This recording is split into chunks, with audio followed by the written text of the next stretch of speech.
Para naman sa ating good news ngayong araw na ito, National Disability Rights Week ipinagdiwang sa bayan ng San Fabian. Para sa detalye, makakasama natin Idol Maya. Bilang pagkilala sa mga persons with disabilities, patuloy na nagsasagawa ng mga programa para sa kanila ang bayan ng San Fabian.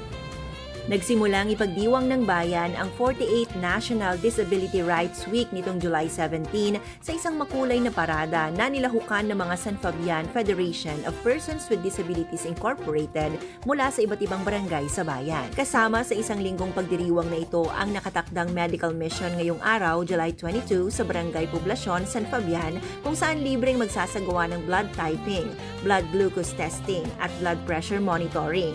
Maliban dito ay magkakaroon din ng PWD camp mula July 23 to 25, 2026 upang bigyan ng pagkakataon ang bawat PWDs na makipag-ugnayan sa isa't isa at may bahagi ang kanilang mga karanasan sa buhay.